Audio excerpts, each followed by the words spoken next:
uma casa de apostas, e a gente traz as informações aqui mais detalhadas aqui no Tá1. Vamos falar do Fluminense.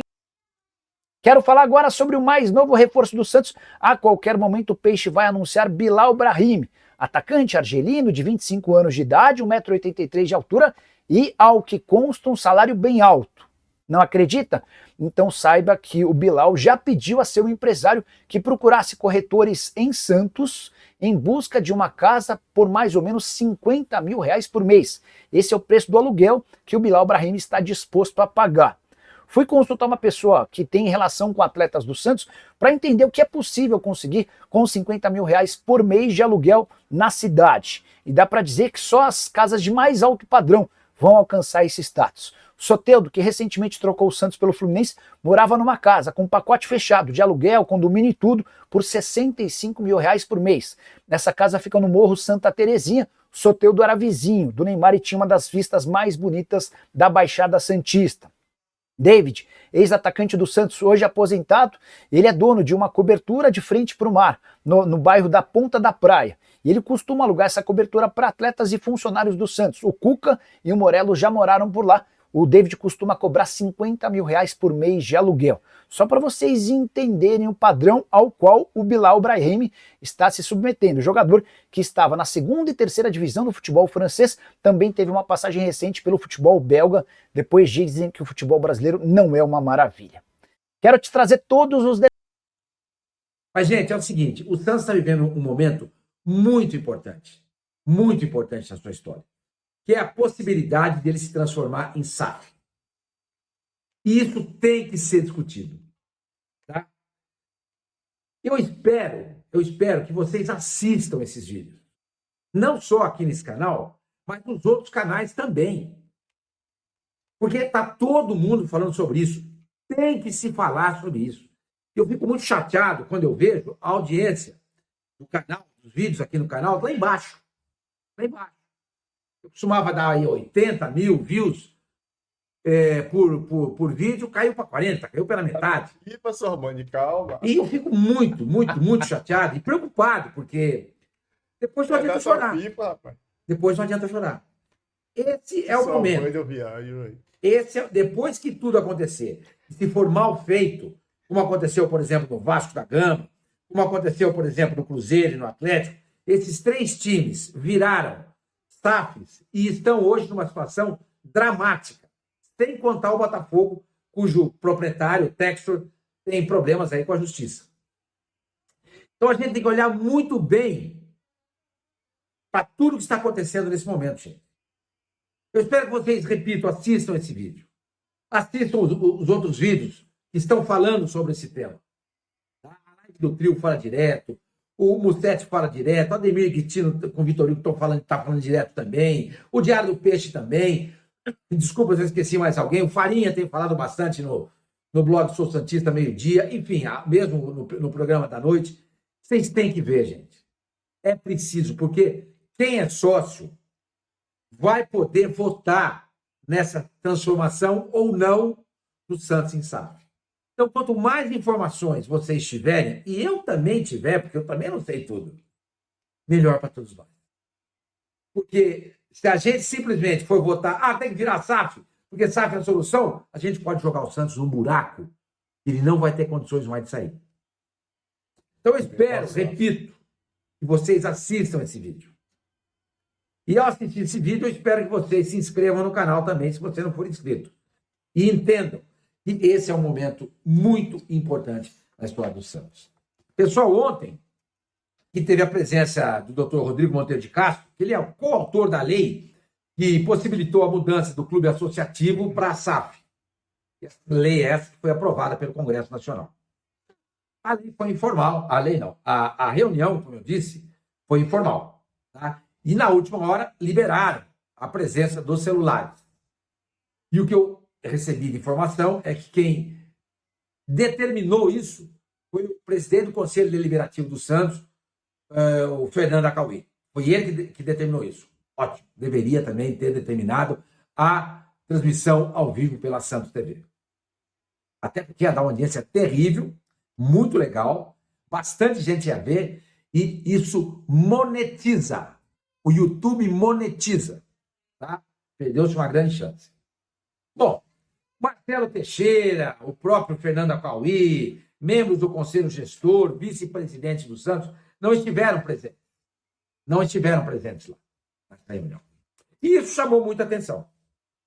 Tá? Isso chamou muita atenção.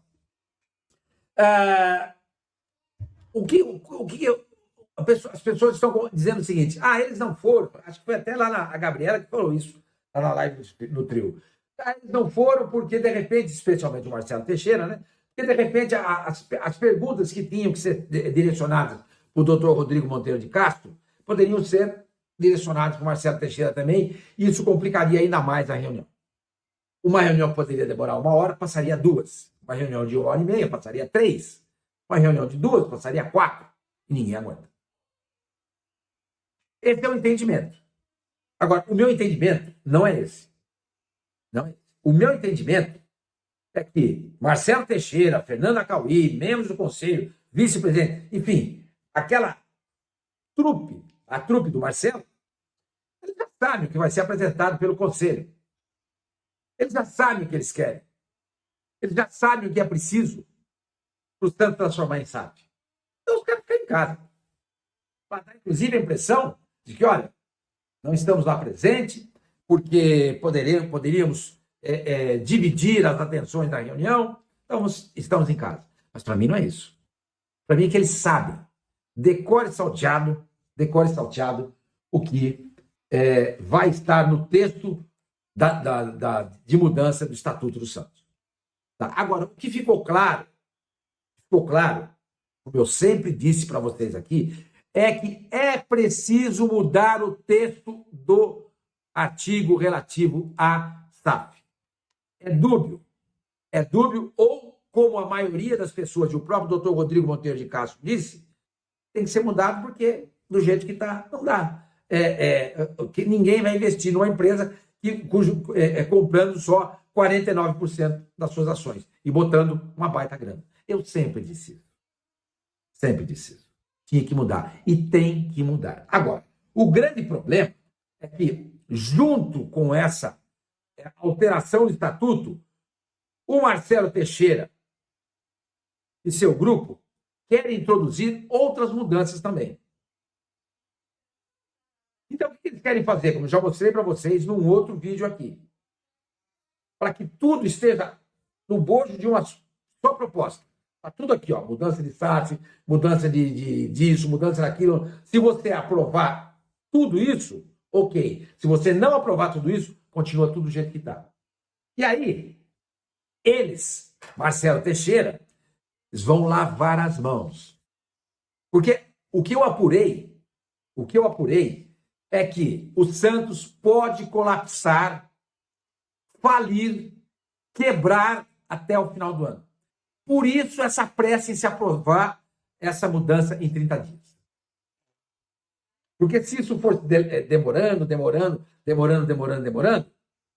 vai até o final do ano, as contas do Marcelo Teixeira deste ano de 2025 têm grande chance de ser reprovada pelo Conselho Fiscal e depois pelo Conselho Deliberativo. E o que aconteceria nessa história?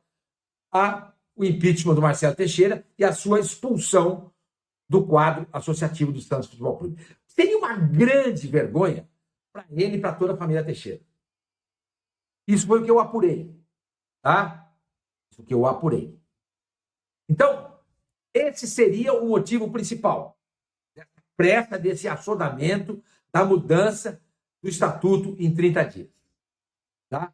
Conversei com o conselheiro do Santos e ele me disse o seguinte: senhor, mas isso é impossível, porque o rito processual indica várias reuniões. E os torcedores vão ter... Os conselheiros vão ter dúvida. Até o final do ano, dificilmente isso vai acontecer. Mas como a gente sabe que o Conselho Deliberativo está na mão do Marcelo Teixeira, come na mão do Marcelo Teixeira, diz amém para tudo que ele fala, com exceção de meia dúzia de conselheiros, eles aprovariam isso. Não entrariam com, eu estou com dúvida aqui, estou com dúvida ali, estou com dúvida... Não, ninguém faria isso. Porque o Marcelo ia mandar recado para todo mundo. Pessoal, eu gosto muito desse vídeo do Sormânimo, cara. Tu é doido. O cara... Pior que tudo que ele tá falando é verdade e você vê que se enquadra.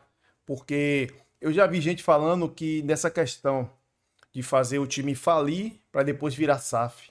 Não chegar totalmente falir. Porque o Botafogo mesmo, quando foi comprado, e o Cruzeiro, está em situação calamitosa, né? Como está aí o Corinthians também, né? Vários times brasileiros aí com dívidas absurdas. E o Santos também está nessa, né? Eu fico assim pensando, cara. Se a SAF que for vir para o Santos, né? For vender a SAF do Santos, tem que ser uma SAF de responsabilidade. Como o Sormani falou, que não é solução a SAF. Isso a gente tem que tomar cuidado ao falar. Por exemplo, a 777 melhorou o Vasco. A SAF do Curitiba, como lembro o nome, melhorou o Curitiba? Não. A SAF do Red Bull Bragantino é uma SAF tão valiosa. Então, aí você pega aí Palmeiras, Flamengo, Cruzeiro também é SAF? Não. Pronto, Atlético Mineiro também é SAF e não tá bem. Aí você pega Palmeiras, Cruzeiro, ou Palmeiras, Flamengo. Outro time que tá bem. É porque é relativo, né, pessoal? A SAF não é a solução. A solução são diretores de futebol e presidentes que tragam investimento pro time, né? Como o caso da Leila aí, né? Que é presidente do Palmeiras, e o BAP, né? E o Boto, o BAP, né, que é presidente do Flamengo.